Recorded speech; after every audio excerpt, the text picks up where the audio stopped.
How's life changed? Just kind of, you go from being somewhat anonymous in some ways to kind of being the guy all of a sudden, almost like overnight. I mean, how's life changed? Just campus, practice, everything?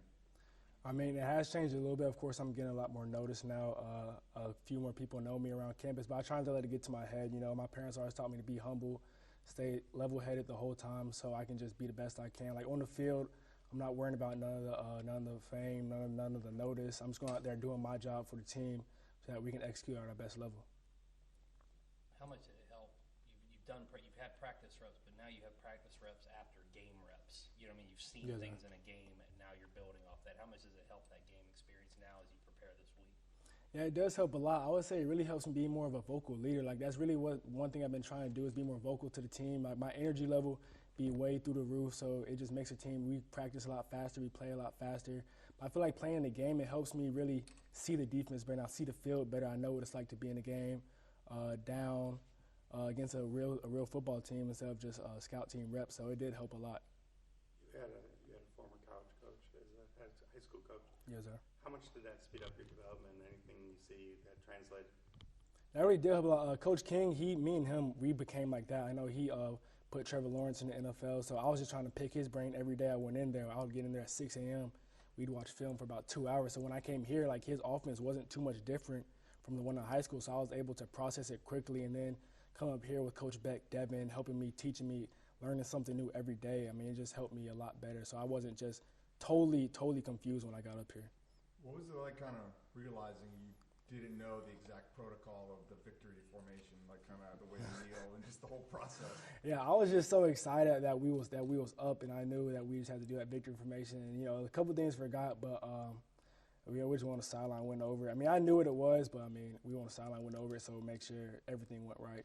It's kind of, you just like see the metaphor there of like literally learning how to win. I mean, do you feel like you've learned how to win a college game, and how does that feel?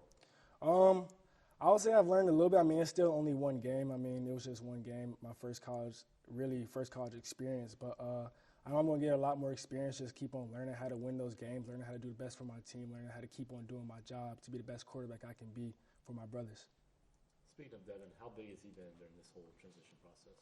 Man, Devin, I see him as a big brother that I never had. Like, ever since I came up here, like, first day I came up here, I was like, yo, can we go in the indoor and throw? And just asking him, like, what's cover two? Like, how do you see these defenses? Because I was trying to be, like, as mentally smart as he was so I can be as good as quarterback he is one day. So just being around him, and he's helped me so much. Like, it's not even funny. How do you kind of, you know, the fan perspective or media perspective, you see Wake Forest, you think this might be a shootout. Who knows if that's the case. But how do you kind of control that part of your mind to not maybe take unnecessary risks or kind of, you know, try to get into a shootout if it doesn't even need to be one? How do you kind of approach that kind of mindset? I kind of approach it as just taking every play 1-0. That's what we were taught to do. Each play, do the best you can to the best of your ability, and the rest will take care of from there. But I'm not really getting into too much of that. As long as I can do my job, get the ball to the receiver, read the right read, I know that we're going to be very successful. I know when you were recruited, they were talking about even trying to play baseball. Yeah. That's still your plan, to try to play baseball at state? That is still a dream of mine to play both. My dad really wants me to play both, and I really love baseball myself. Me and him have a strong passion for baseball. So if I get the opportunity, I am going to try it. Yeah. But right now, that is the plan. Were you shortstop, center field? Center field.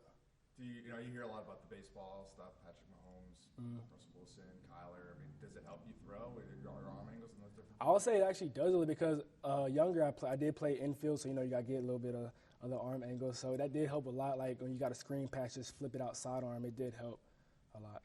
Were you always number 16, or what did it kind of mean to you when you got number 16? Yeah, I was never number 16 in high school. My freshman and sophomore year and junior year, I was number 6. And then my senior year, I was number 7. So when I came up here, this was my first time being a double-digit number.